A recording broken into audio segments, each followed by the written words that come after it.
What's up, guys? Welcome back to Newswave. Well, yesterday, something strange happened when a game that had been previously announced for the Switch just sort of shadow dropped onto the eShop, and unfortunately ended up being a fairly disastrous launch all the way around with pricing errors and, to be honest, a really bad port. We'll go over that here today. Also, we are going to be talking about Bungie and their next big project that appears to have gotten out there a little early, where they're going to go back to the past to revive an old intellectual property. And we'll also be talking about that Resident Evil showcase that happened yesterday, because Resident Evil 4 is looking pretty good. I think there's going to be some fun stuff to look forward to in 2023. Guys, if you enjoy these videos, make sure you hit that like button. Helps out a ton. And if new here to the Spawn Wave channel, make sure you subscribe down below. And we're going to start today with Gotham Knights. The review embargo lifted yesterday, and there was a lot that people had to say about this one. First, though, let's head over to Metacritic here, sitting currently at a 69.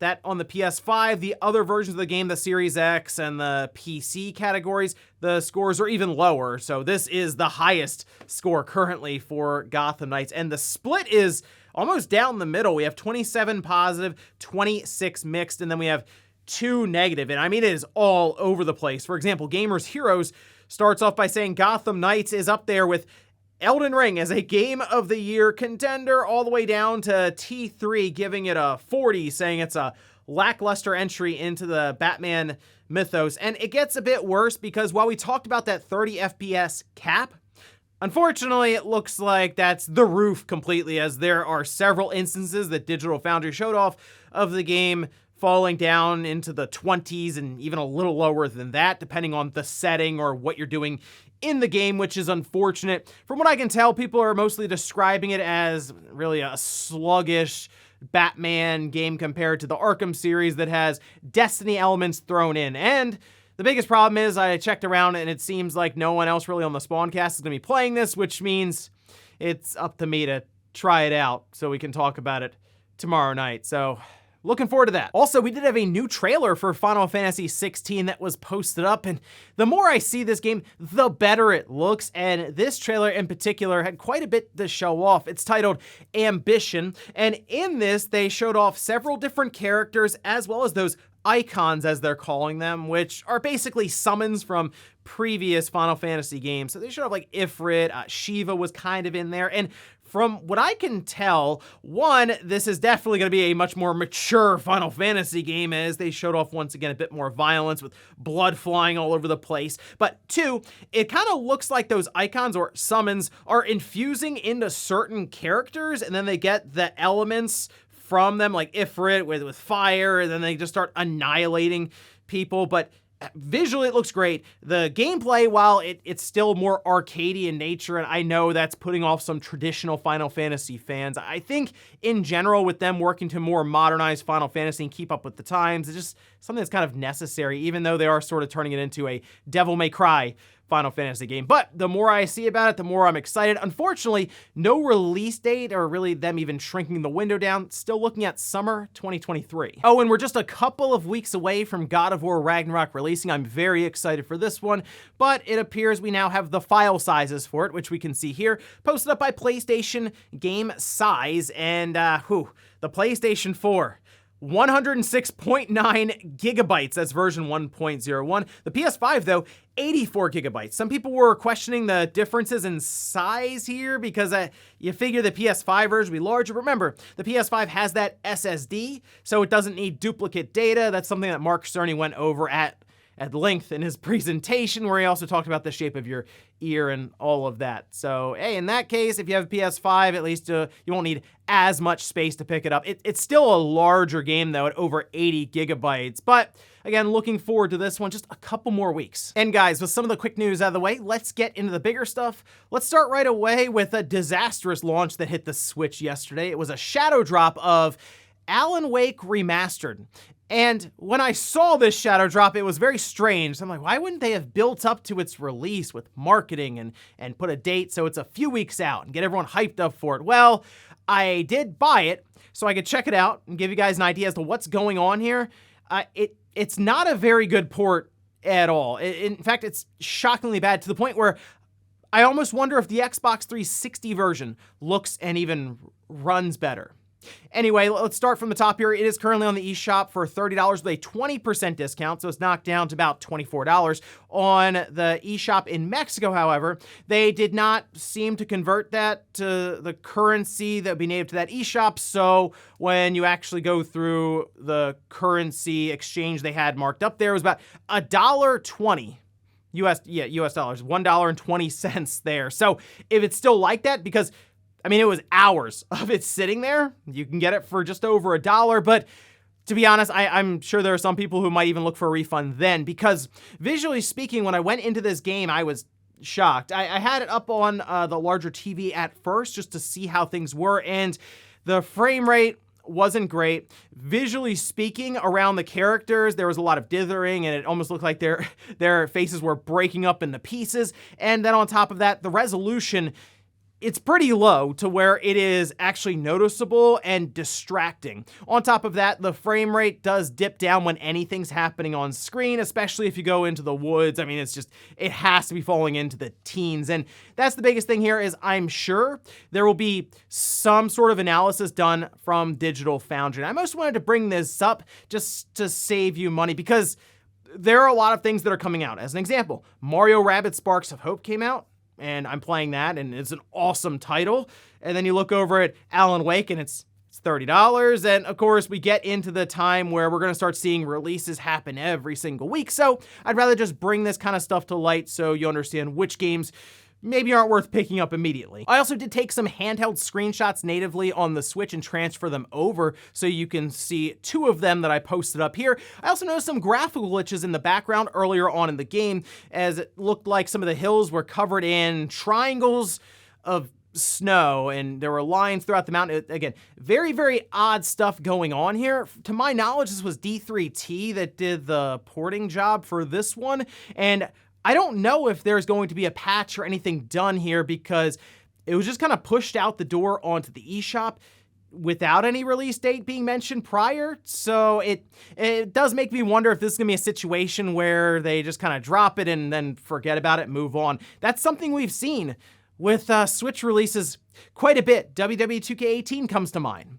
Fortunately, Arc, at least surprisingly, the developers and publishers going back to try to fix that one, but I do wonder if Alan Wake Remastered will get that same treatment, or if it's one we'll just look back on like WWE 2K18 to kind of avoid going forward. Next up, let's talk about Bungie and an old intellectual property that they own that they could be bringing back as their next big project. We can see this post up over on Insider Gaming from Tom Henderson saying Bungie's set to revive the Marathon series in a new way. I had wondered if they would have gone back to take a look at this series. I think they had a couple of entries here. It was in the mid 90s, but most people know Bungie obviously with Halo, which was a massive launching point for them, but they were working on these games back then in the 90s. They say, according to sources, Bungie is set to bring back the Marathon series with a new game. There'll be a 3-man squad extraction shooter. So yes, it is being described as a live service game, which should shock absolutely no one, since Bungie has a lot of experience now after building out Destiny 1 and currently Destiny 2. They say it's understood that the gameplay loop of Marathon is similar to most extraction-based shooters.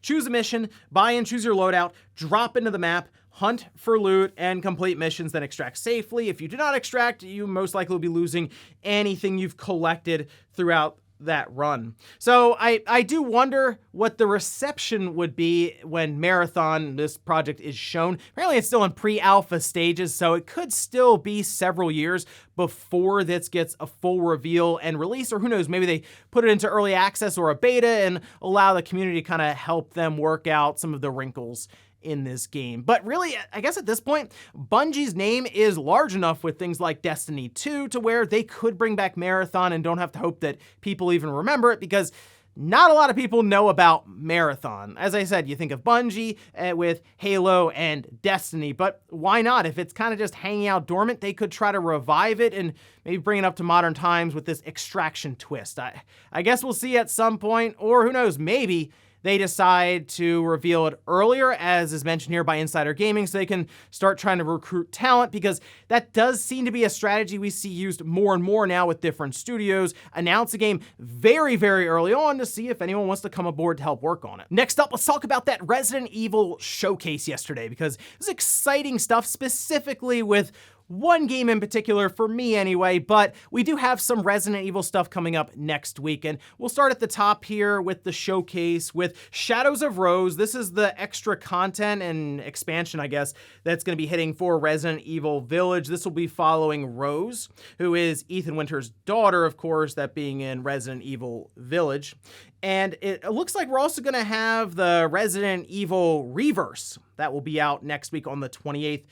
As well. And they also have a third-person mode. I didn't mind the first-person mode as much. I know people are really stuck on third-person, especially after what we've played with Resident Evil 2 and 3 Remake.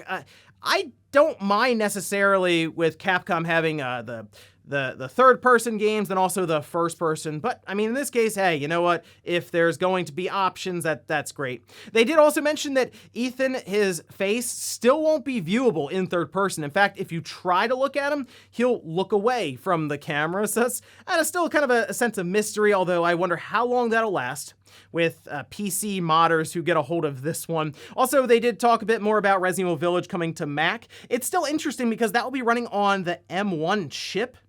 And it's an impressive chip, but having something like Resident Evil Village run off of it is still something that's hard to believe with the power draw that has, but really cool stuff there. Anyway, the big thing I was excited for, Resident Evil 4 Remake. They showed up in force with this game. They had a bunch of gameplay, which is great because the biggest question about Resident Evil 4 Remake is, can they really remake this game without I guess just affecting the original vision of the title, because obviously they would want to modernize it a bit more, and there were concerns that Capcom would go back, attempt to remake Resident Evil 4, and it would sort of lose that feeling and what made it such an enjoyable game. Something that's obviously a classic to a lot of people. But after seeing the gameplay, I think Capcom is going to nail this release, and I'm so excited for next March. The trailer itself went over gameplay with Leon, of course, and then towards the end they showed another trailer giving us a look at some familiar faces, what I'll say. If you have not checked out the trailer, I would do so immediately. They talked about the PlayStation 4 version that will have a free next-gen upgrade, so if you pick it up there, you could still jump up to the PS5 version and there's no $10 upgrade fee or anything like that. And they did show off a collector's edition, which I assume this is already sold out by the time you're seeing this, because this looks really, really cool. Even if you're not someone who's really into these collector's editions, I still think you're going to be taking another look at this one. We got a nice big statue there of Leon. We do have a steelbook, art book, poster, really cool collector's box. They have the extra DLC pack in there to go along with it.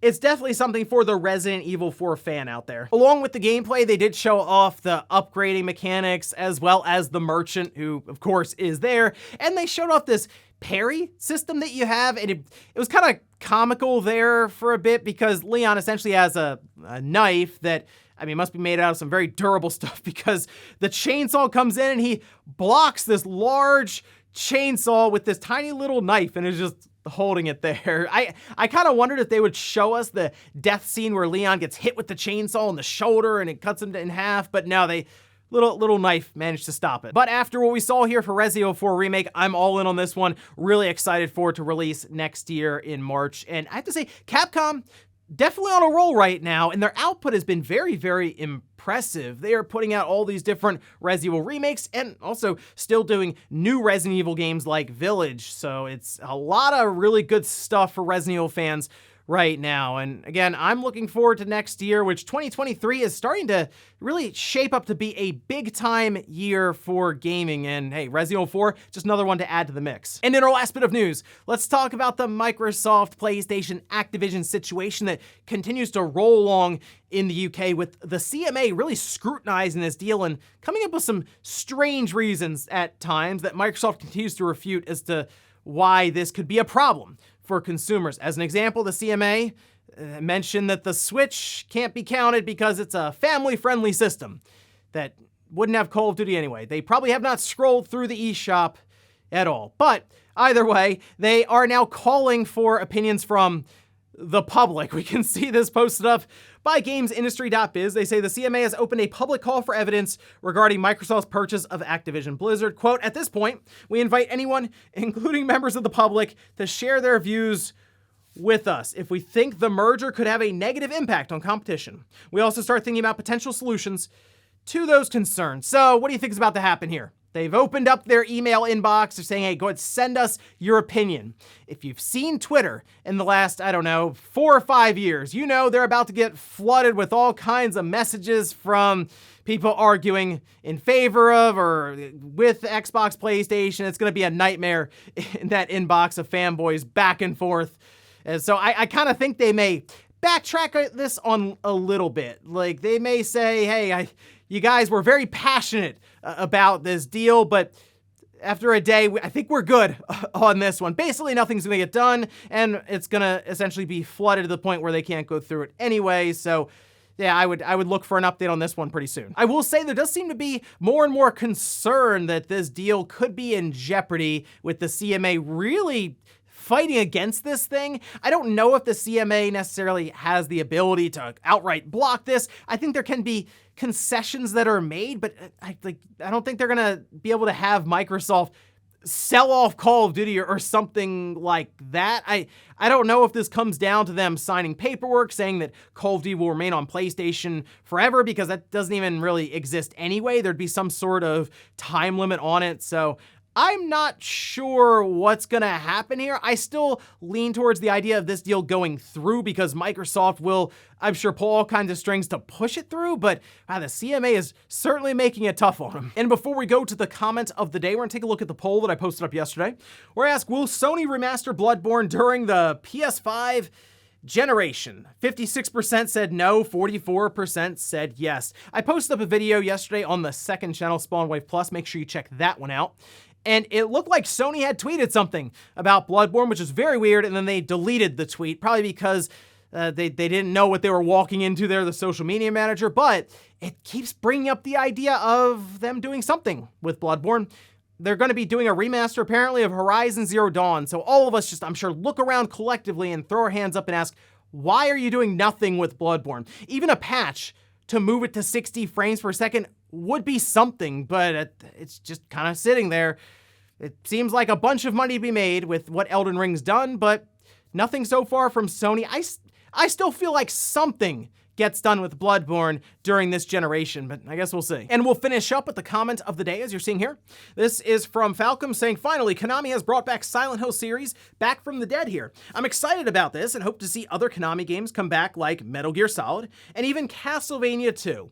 Metal Gear and Castlevania were also thrown into the rumor pile with Silent Hill, so yeah, I think they're coming back. Metal Gear maybe sooner rather than later from what's getting talked about now, and the one that's being rumored heavily is a remake, Metal Gear Solid 3, actually, by, I think, Virtuos. So that wouldn't shock me, because Konami seems okay right now, just licensing out properties. Like, Konami's not making really any of the Silent Hill stuff. They said, you know what? We'll let people who know how to make games or remake games take care of all of that. We'll go around and license these properties out and see what people can come up with. And for Metal Gear Solid 3, the remake, it would be the same situation. Once again, I think Konami looked around and realized, wow, there is definitely a market for some of these higher quality remakes. So if we tap the right people, we can probably sell quite a few copies, similar to what Capcom's doing right now with Resident Evil remakes. Look at the internet after seeing Resident Evil 4 getting remade. And ladies and gentlemen, that's going to do it here for Newswave. If you enjoyed this video, guys, hit that like button. If not, hit the dislike. Leave comments down below about everything we talked about here. Today was Alan Wake Remastered, shadow dropping on the Switch. Let me know if you bought it yesterday and what your thoughts are on it. And then Bungie looking to bring back Marathon. Have you ever played those games before? And then what we've seen here with Resident Evil 4 Remake in that showcase. What are your thoughts now going into its release next year? Thanks guys for watching. Have a great weekend. I'll see you back here Monday morning, 8 a.m. Eastern Time for Newswave.